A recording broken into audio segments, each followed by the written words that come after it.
এটা বলতে গেলে আসলে আমি নিজেকে ধরে রাখতে পারি না। ইসলামের ইতিহাসের সবচাইতে মর্মান্তিক যুদ্ধ হচ্ছে মুতা, সবচেয়ে মর্মান্তিক। বদর, উহুদ, খন্দক, খায়বার যত যুদ্ধ আছে এগুলো যুদ্ধ অনেক বড় মাপের। মুতার যুদ্ধের প্রেক্ষাপট এবং সিচুয়েশনটা সম্পূর্ণ ডিফারেন্ট। এখানে আপনাদেরকে আমি তিনজন শ্রেষ্ঠ বীরের মহাকাব্য শোনাচ্ছি। কয়জন? তিনজন শ্রেষ্ঠ বীর পুরুষের মহাকাব্য। নবী সাল্লাল্লাহু আলাইহি ওয়াসাল্লাম একজন সাহাবীকে পাঠালেন, তার নাম হচ্ছে হারিস বিন উবাইদা। কি নাম বলেন? হারিস বিন উবাইদা, তুমি এই চিঠিটা নিয়ে যাও। এটা তো মদিনা রাষ্ট্র কায়েম হওয়ার পরের কথা, একদম নবম হিজরতের 8ম বছরের দিকের কথা আর কি। তখন ততদিন হুদাইবিয়ার সন্ধিও হয়ে গেছে এবং কাজা উমরা আদায় হয়ে গেছে এবং খায়বার যুদ্ধ জয় হয়ে গেছে। খায়বারের পরের কথা এটা, যে হারিস বিন উবাইদা তুমি এই চিঠিটা নিয়ে যাও, ওই রোমকদের কাছে যাও। তখন তো সুপার পাওয়ার দুইটা, রোমানরা এবং পার্সিয়ানরা। তো এখনকার ওই যে এই কন্টিনেন্টের ন্যাটো আর ওই কন্টিনেন্টের চায়না, রাশিয়া, যেটা করতেছে। তো সে গেল ওখানে। সুরাহবিল আল গাসসানি একজন শাসক ছিলেন ওইখানকার সিরিয়ার। তো সে ওই চিঠিটা দেখে বলতেছে যে আচ্ছা ঠিক আছে, বসো, দেখি কি করা যায়। চিঠিতে লিখে আছে ইসলাম কবুল করেন, আল্লাহ পাক শান্তি বর্ষণ করবেন, তাসলিম তাসলিম। যে নবী সাল্লাল্লাহু আলাইহি ওয়াসাল্লাম চিঠি আছে না একটা রাষ্ট্রপ্রধানদের কাছে, সে চিঠি ওই উদ্ধত আচরণ। আমি এখানকার আমির, আমাকে ওই মক্কার মেষপালকরা চিঠি পাঠায়। কে চিঠি নিয়ে আসছে? যে হারিস বিন উবাইদা। আচ্ছা, ওকে বসাবো। হারিস বিন উবাইদা রাদিয়াল্লাহু আনহুকে রাষ্ট্রদূত, কিন্তু তিনি রাষ্ট্রদূতকে তারা নির্মমভাবে হত্যা করল। কথা বুঝতে পারছেন? এবার নবী সাল্লাল্লাহু আলাইহি ওয়াসাল্লামের কাছে খবর যখন আসছে রাষ্ট্রদূতকে হত্যা করেছে। আমার সাহাবীকে, কয়জন সাহাবীকে হত্যা করেছে? 10 জন, 20 জন, 100 জন না একজন সাহাবীকে হত্যা করার প্রতিশোধ নেওয়ার জন্য নবী সাল্লাল্লাহু আলাইহি ওয়াসাল্লাম 3000 বাহিনীর একটা জিহাদি কাফেলা তৈরি করলেন। 3000 বাহিনী কাফেলায় তিনি নিজে নেতৃত্ব না দিয়ে বললেন যে এই কাফেলার নেতৃত্ব দিবে আমার প্রিয় ভাজন, তাকে তার বালক পুত্র বলা হতো এক সময়, যায়েদ ইবনে হারেসা রাদিয়াল্লাহু আনহু। কোন যায়েদ?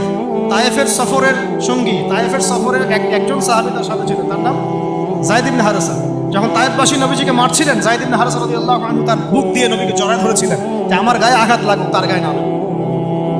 এই সাহাবী যায়েদ ইবনে হারেসা রাদিয়াল্লাহু আনহু, তাকে পতাকা দিয়ে বললেন এই মোতার যুদ্ধের আমির হচ্ছে যায়েদ ইবনে হারেসা। যদি যায়েদ ইবনে হারেসা শহীদ হয় তাহলে পতাকা বহন করবে জাফর ইবনে আবি তালিব, আমার চাচাতো ভাই। কোন জাফর? যিনি আবিসিনিয়ায় গিয়েছিলেন মুসলিমদেরকে নিয়ে হিজরত করতে, মনে আছে? যিনি বাদশাহ নাজাশির সামনে কুরআন তেলাওয়াত করার, সূরা মারিয়াম তেলাওয়াত করার কারণে বাদশাহ নাজাশির চোখ দিয়ে দরদর করে পানি পড়তে শুরু করেছে। ওই বাদশাহ নাজাশিও পরে ইসলাম কবুল করেছে, আলহামদুলিল্লাহ। জাফর রাদিয়াল্লাহু আনহু পতাকা বহন করবে যদি যায়েদ ইবনে হারেসা শহীদ হয়। এরপরে যদি জাফরও শহীদ হয়, পতাকা বহন করবে আমার আরেক প্রিয় ভাজন সাহাবী আব্দুল্লাহ বিন রাওয়াহা রাদিয়াল্লাহু আনহু। আব্দুল্লাহ বিন রাওয়াহা রাদিয়াল্লাহু আনহু, যাকে যে কোনো মুহূর্তে যদি বলতেন ইসলাম নিয়ে একটা শের বলেন, একটা কবিতা বলেন, ইনস্ট্যান্ট তিনি শের বলে ফেলতে পারতেন। এত সুন্দর, এত উন্নত কাব্য প্রতিভা ছিল তার মধ্যে। এই নষ্ট সংস্কৃতি না, তাদের সংস্কৃতি ছিল একেবারে খাঁটি তাওহীদের সংস্কৃতি।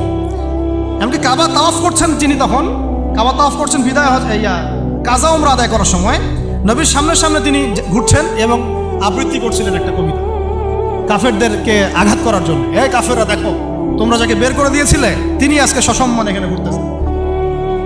ওমর রাদিয়াল্লাহু আনহু বলছিলেন যে কাবা তাওয়াফ করার সময় তুমি এগুলো বলছো? নবীজি বলেন ওকে ছেড়ে দাও, সে এমন বাক্য তিলাওয়াত করতেছে, এমন বাক্য সে চয়ন করেছে যেগুলো কাফেরের অন্তরে বর্ষার চাইতেও বেশি বিদ্ধ হচ্ছে, তাকে বলতে দাও। এই হলো আব্দুল্লাহ বিন রাওয়াহা রাদিয়াল্লাহু আনহু, নবীজির অত্যন্ত প্রিয় ভাজন সাহাবী। আব্দুল্লাহ বিন রাওয়াহা যদি শহীদ হয় তাহলে তোমরা তোমাদের মধ্য থেকে একজনকে আমির নিযুক্ত করে নিও। সাহাবীরা বুঝে ফেললেন এই সফরে আমরা 3 জনে শহীদ হতে যাচ্ছি, কারণ একটা সফরে কখনো 3 জন আমিরের প্রয়োজন হয় না, হয়। এবার তারা গেলেন, তারা কখনো আশাও করেন নাই ওখানে যা দেখবেন। ওখানে গিয়ে দেখলেন যে 1 লক্ষ রোমান সৈন্য সামনে এসে দাঁড়িয়েছে, এবং একেবারে ফুল প্রশিক্ষিত, একদম ফুল আর্মড ফোর্স। আর এর সাথে তাদের সাহায্যকারী দলেও আছে আরো 1 লক্ষ সৈন্য। এদিকে কতজন? যুদ্ধ হওয়া সম্ভব? আসলে কি সম্ভব? সম্ভব না। এই যুদ্ধ কিন্তু সম্ভব না। আমরা তো আগে সংখ্যাগরিষ্ঠ হওয়ার কথা চিন্তা করি। কোন যুদ্ধে ইসলাম সংখ্যাগরিষ্ঠতা দিয়ে জিতে নাই। ইসলাম জিতেছে ঈমানের বদৌলতে, শুধু ঈমানের বদৌলতে। আমরা সংখ্যা দিয়ে কখনো বিজয় লাভ করতে পারি নাই। এখন এবার সাহাবীরা মাশওয়ারা করতেছেন রাত্রেবেলা, আমরা কি করব? কালকে যুদ্ধ করব, নাকি মদিনায় ফিরে যাব, নাকি রাসূলকে খবর পাঠাবো, নাকি কোনো বিকল্প ফোর্স নিয়ে আসার ব্যবস্থা করব, কি করব? তখন সাহাবী ওই যে বললো আব্দুল্লাহ বিন রাওয়াহা রাদিয়াল্লাহু আনহু দাঁড়ালেন। তরুণ সাহাবী, আপনাদেরকে বলতেছি, তরুণ সাহাবী দাঁড়িয়ে বলছেন যে, হে আমার ভাইয়েরা, আমরা এখানে কি জন্য এসেছি? হয় আমরা এই যুদ্ধ করব, শহীদ হব, না হলে আমরা গাজী হব। আর আপনারা যে বিষয়টাকে ভয় করছেন, আসলে কিন্তু আমরা সেটা পাওয়ার জন্যই এসেছি, তার নাম শাহাদাত। আপনারা যেটাকে ভয় করছেন যে আমরা এখানে গেলে মারা যাব, ওটার জন্যই তো আমরা এত দূরে এসেছি। আমরা গাজী হই অথবা শহীদই হই, আমাদের জন্য আজর আল্লাহর কাছে লেখা থাকে। তো তার এই মানে এমন ঈমান দীপ্ত ছিল ভাষণটা, আমি তো ওটা বলতে পারলাম না, আরবিতে তিনি বলেছেন। এতে মানে উৎফুল্ল হয়ে বা ইন্সপায়ার্ড হয়ে সাহাবীরা আর দ্বিতীয়বার ভাবলেন না, ঠিক আছে কালকে যুদ্ধ। এবার পরের দিন যুদ্ধ শুরু হল। এটা কি সম্ভব যুদ্ধ?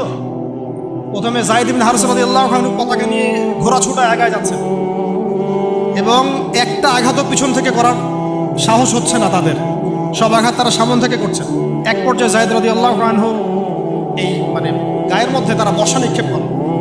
বর্ষা তো আগেকার বড় বড় বল্লম বর্ষা ছিল, এবং একটা বর্ষা তার গায়ে যখন লাগে তিনি পড়ে যান, এবং এই অবস্থা আস্তে আস্তে তার শাহাদাত হয়। পতাকা পড়তে দেন নাই, পতাকা নিয়ে নিয়েছেন জাফর ইবনে আবি তালিব রাদিয়াল্লাহু আনহু হাতে, এবং জাফর রাদিয়াল্লাহু আনহু যুদ্ধ করতে থাকেন, এত বীর বিক্রমে যুদ্ধ করতে থাকেন যে এক পর্যায়ে তিনি তার নিজের কালো এবং লাল ডোরাকাটা ঘোড়া ছিল, সেই ঘোড়ার পা নিজেই কেটে ফেলেন, যে আমার যেন পালিয়ে যাওয়ার মন না, তারা যেন আমার ঘোড়া ইউজ করতে না পারে। সাহাবীরা বলছেন তার শাহাদাতের পরে তার বডির মধ্যে আমরা এরকম 50টা থেকে 60টা এরকম আঘাতের দাগ দেখেছি। একটাও দেহের পিছনে ছিল না, সব সামনে ছিল। যুদ্ধ করতে করতে এক পর্যায়ে তার ডান হাতটা কেটে পড়ে যায়। এরপরে তিনি বাম হাতে পতাকা উঠায় নেন, কাফেররা বাম হাতটাও কেটে ফেলে। এরপরে তিনি বুকের সাথে পতাকাটাকে এইভাবে জড়িয়ে রাখেন, বুকের সাথে পতাকাটাকে এইভাবে জড়িয়ে রাখেন, পতাকা পড়তে দেন নাই। একজন রোমান সৈন্য তাকে আঘাত করে এবং তার দেহটা দ্বিখণ্ডিত হয়। এই খবর নবী সাল্লাল্লাহু আলাইহি ওয়াসাল্লাম ওই মদিনায় বসে বসেই পাচ্ছিলেন। তিনি বললেন, এই মাত্র যায়েদ শহীদ হলো, এই মাত্র জাফর শহীদ। একটু তিনি কান্নার ভাব চলে আসলো। একটু পরে নবীজি হেসে দিলেন। সাহাবীরা বলছেন, আপনি হাসছেন কেন? আসলো তিনি বলছেন যে জাফর এর ডান হাত প্রথমে কেটে গেছে, তারপর বাম হাত কেটে গেছে। আল্লাহ রাব্বুল আলামিন তাকে এই দুইটা কাটা হাতের বিনিময়ে জান্নাতে দুইটা বড় বড় পাখা দিয়েছে। এইটা দিয়ে তিনি জান্নাতে ঘুরে বেড়াচ্ছেন আর ফল খাচ্ছেন। তার নাম হয়ে গেল জাফর আত-তাইয়ার, জাফর আত-তাইয়ার, পাখাওয়ালা। এরপরে পতাকা হাতে নিলেন সেই আব্দুল্লাহ বিন রাওয়াহা রাদিয়াল্লাহু আনহু। তিনিও তো বীর বিক্রমে যুদ্ধ করতে লাগলেন। এক পর্যায়ে তিনি একটু কান্না করেছিলেন। সাহাবীরা বলছেন, আপনি কি ভয় কান্না করতেছেন? জি না, আমি ভয় কান্না করছি না, বরং কোরআনের একটা আয়াত আমার মাথায় আসছে বলে আমি কান্না করছি।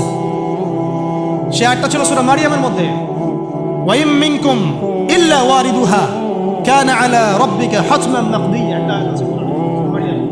এটা হচ্ছে আপনার রবের একেবারে একটা চিরনির্ধারিত একটা বিষয়, যে তোমাদের সবাইকে, আবার বলছি, ওয়া ইম মিনকুম ইল্লা ওয়ারিদুহা কানা আলা রাব্বিকা হাতমান মাকদিয়া, মানে তোমাদের সবাইকেই আবশ্যিকভাবে, ম্যান্ডেটরিভাবে এই জান্নাত জাহান্নামের উপর অবস্থিত এই পুলসিরাত পার হতেই হবে। এটা তোমার রবের একটা প্রাচীন একটা মানে স্টেটমেন্ট, এটা তোমাকে করতেই হবে, সবাইকে করতে হবে। এই আয়াতটা মনে হয় আমার কান্না আসতেছে। একজন তাকে একটা হাড্ডিওয়ালা গোশত এনে দিয়েছিল, তিনি সেই গোশতটা খাওয়ার জন্য চেষ্টা করছিলেন, পরে একটা কামড় দিয়ে ফেলে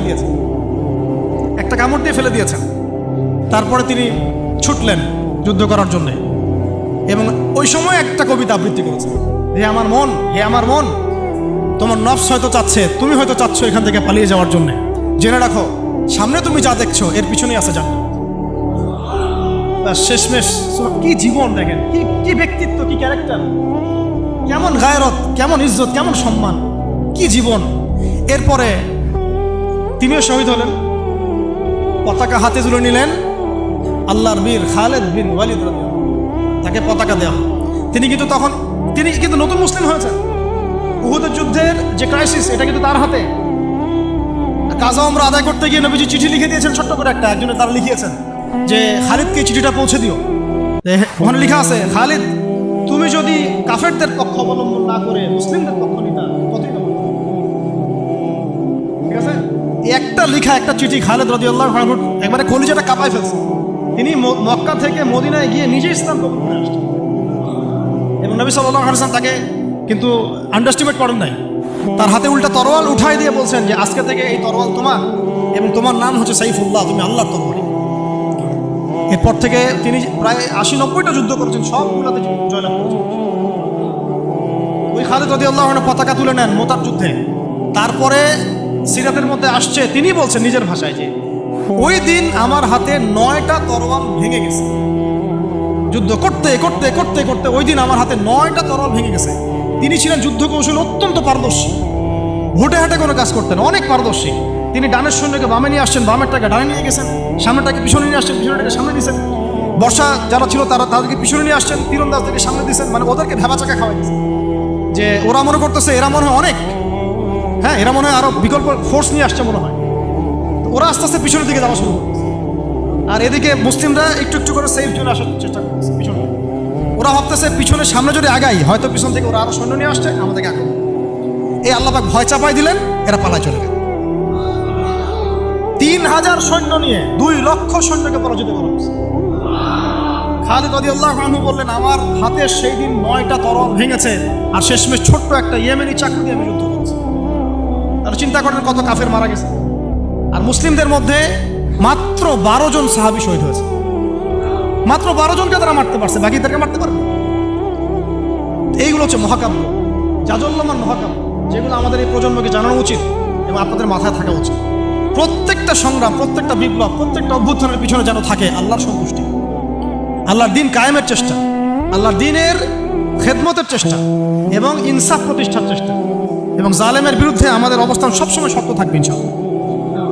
এরকম অনেক ঘটনা আছে, আমি আজকে আর বলার সুযোগ পেলাম না। ইনশাআল্লাহ আরও একদিন আল্লাহ যদি তৌফিক দেন ইনশাআল্লাহ তাআলা আমি আপনাদের সাথে আবার এগুলো ডিসকাশন করবো ইনশাআল্লাহ। তো শেষ করার আগে আমি জাস্ট 2-1টা নাম উচ্চারণ করতেছি। সেটা হচ্ছে আমার খুব পছন্দের একজন ব্যক্তিত্ব, ইমাম হুসাইন রাদিয়াল্লাহু আনহু। নাম মনে আছে না? তার কারবালার মাঠের ঘটনা আপনারা জানেন। এগুলো মহাকাব্য।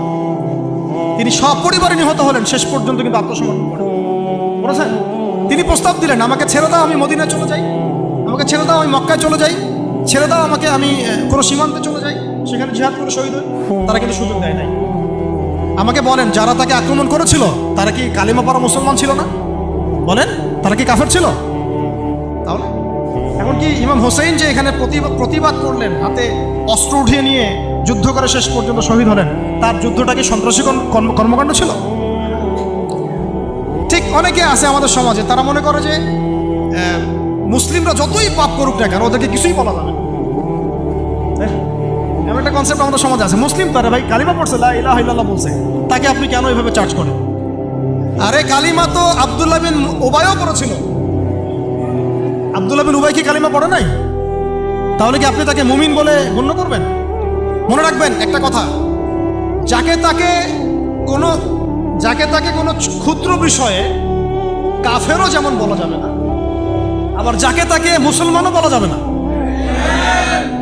এটা বুঝতে হবে আমাদের, কি ইমান ভঙ্গের কারণগুলো আমাদেরকে শিখতে হবে। যে যাকে তাকে যেমন আমরা তাকফির করবো না, ঠিক একইভাবে যাকে তাকে মুসলমান, পাক্কা মুসলমানও বলা যাবে না। আল্লাহ পাক আমাদেরকে বোঝার তৌফিক দান।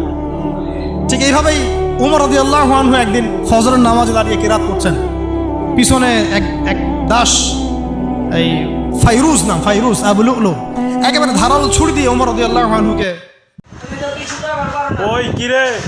ওই কিরে মধু রসমালাই এরকম করিয়া আমরা যে বেটার ব্যবসাটা শেষ করিয়া দিছেন, বেটার 1.5 লক্ষ টাকার তরমুজ থুইয়া বেটা পলায় আয়া পড়ছে, বেটা বেচতে পারবে না তরমুজ। আমাকে কারণে বেটার সংসারটা পুরা শেষ। আমরা বাঙালিরা আগে এই ভিডিওটা দেখেন, তারপর আমি কিছু কইতাছি। কথা হইতাছে এই বেটায় সাধারণ একজন তরমুজ ব্যবসায়ী, বেড়ায় তরমুজ বিক্রি করে তার জীবন নিবৃহ করে। এই ভিডিওটা আগে দেখেন, তারপর আমি কিছু কইতাছি। এবারে তরমুজ বেচে নিজে চলে, তার সংসার চালায়। আমরা বাঙালির আম পাবলিক বেটার তরমুজের বিজনেসটারে শেষ করে দিছি। তাই নাকি বাবা? 1.5 লক্ষ টাকার তরমুজ ফালায়া বেটা ওই জায়গা থেকে বাইগায়া পড়তে হয়েছে, একমাত্র আপনার কারণে, আমার কারণে। এখন কথা হচ্ছে, বেটার যদি 1.5 লক্ষ টাকা লস হয়, আপনি কি 1.5 টাকা তারে দিবেন? 1 টাকাও তো দিবেন না। বেটারে ভিডিও বানা ভাইরাল হয়ে আপনারা টাকা কামাইতেছেন, বেটায় তো 2 টাকা পাইতেছে না, কিন্তু আপনারা বেটার ব্যবসাটার ক্ষতি করতেছেন। এটা বুঝেন বা এটা বোঝা দরকার আপনাদের। এই ভিডিওটা আগে দেখেন, তারপর আমি কিছু কইতাছি। এবারে তরমুজ বেচে নিজে চলে, তার সংসার চালায়। আমরা বাঙালির আম পাবলিক বেটার তরমুজের বিজনেসটারে শেষ করে দিছি। তাই নাকি বাবা? 1.5 লক্ষ টাকার তরমুজ ফালায়া বেটা ওই জায়গা থেকে বাইগায়া পড়তে হয়েছে, একমাত্র আপনার কারণে, আমার কারণে। এখন কথা হচ্ছে, বেটার যদি 1.5 লক্ষ টাকা লস হয়, আপনি কি 1.5 টাকা তারে দিবেন? 1 টাকাও তো দিবেন না। বেটারে ভিডিও বানা ভাইরাল হয়ে আপনারা টাকা কামাইতেছেন, বেটায় তো 2 টাকা পাইতেছে না, কিন্তু আপনারা বেটার ব্যবসাটার ক্ষতি করতেছেন। এটা বুঝেন বা এটা বোঝা দরকার আপনাদের।